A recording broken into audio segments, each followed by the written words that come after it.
Steve Samuel's here on top of Caesar's Palace in Las Vegas. In 2009 is when it started, and tonight it all ends. I'm talking about The Hangover 3.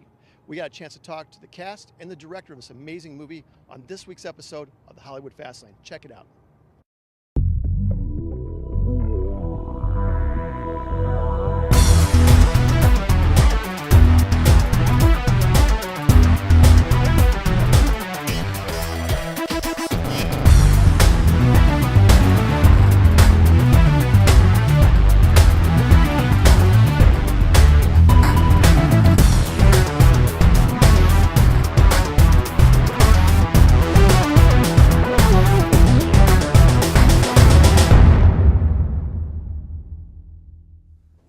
Do you know what my favorite line of all three movies is? What's that? That I spit to you. That one. Which one? Wait, I spit to you. Oh yeah. I don't know why. That's the one that just nails me every time. That's funny. That's my friend Brian Callen. I spit to you. You come in there. That's the funniest thing. You come in there. You come in there. It's so good, right? I love it. You know, I love random things like that. See, that's fun, right? Yeah, that's my favorite Now, is that thing. something that must have been a line in the script, or does this guy just roll with that? I don't remember that. Sometimes something like that just comes in the heat of the Yeah. moment. He's so funny that I can imagine he came up with that at the moment. It's so funny because it's such a small thing, and I remember it so well. But I think it's the small things in the movies that Most impactful. I think so. Yeah, I think it's I like agree. subconsciously you take it away, and it just feels like your experience with the movie is Yeah. different than that guy's experience with the movie because that's your thing, you know. You know, when you were doing the first one, did you know there was going to be a 2 and 3? No. You had no idea. Right. No. But We you- jokingly say I always envisioned it as a trilogy, but I was joking. It's amazing. You know, it Yeah. seemed like one of the things I loved about it is that we got to see for the first time why the guys felt so endeared to Alan, Yeah. and you really nailed that. Yeah. Oh, that's great. I'm glad you said that. Was that kind of something you felt that needed to be tied in? Well, I mean, ultimately, the movie's about friendship, you know, and ultimately, Alan's obsessed with friendship, and that's Right. really, you know, his only fault, if you can call it that. And Yeah. I mean, his biggest fault. He has others, but you know, he's left-footed. He's sort of out of rhythm with the world. But all he really wants is friendship. So the point is, all the bad and dumb moves he's made have all been in the name of friendship, which is kind of a sweet and tragic character to have You're in a right. comedy.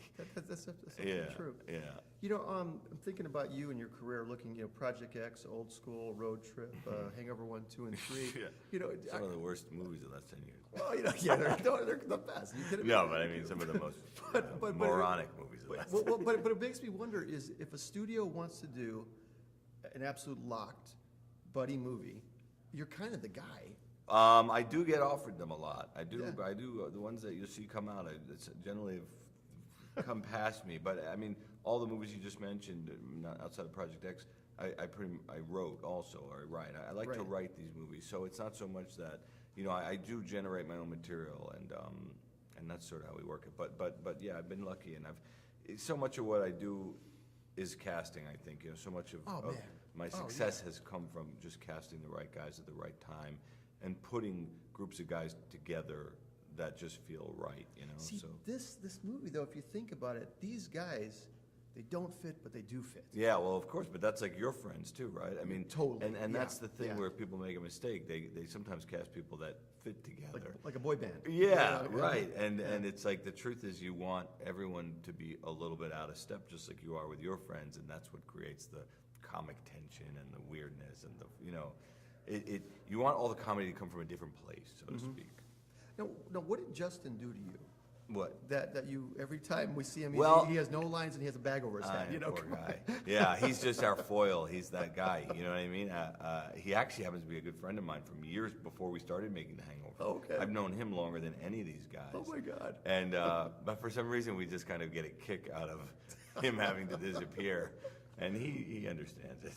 Another great line is they're laying on the floor in the desert. He goes, He goes, take stew. That's something that sort of developed over the three movies is Alan's hatred of Stu for some reason because he comes in between him and Phil. That's what it is. That's exactly Right. what it is. So it's so funny where he's just like, "Can you take Stu instead?" By the way, that was Alan's line. He made that up. It's so good. That was Zach's line. And lastly, talking to Ken and everything, Chow in this, he made that such an iconic character now from this one. Yeah. Do you think Chow could be his own movie? I mean, could you do something on that? Yeah, we'd have to recast him because Ken's annoying, but no, he could. I mean, we've talked about all these things jokingly. This really is the last Hangover. But sometimes when we're on set, we're just talking about stuff. We go, oh man, if we did an Allen movie, or we did this, or we should do a Chow. But no, we're not doing it. But I think Ken can do his own thing for sure. I mean, Absolutely. Ken is a force of nature, and he's fearless, which is the keys for comedy. He was, dude, and this movie was amazing. Thank you, Thank you. brother. It's so good I'm talking glad to you you, liked man. it. Yeah.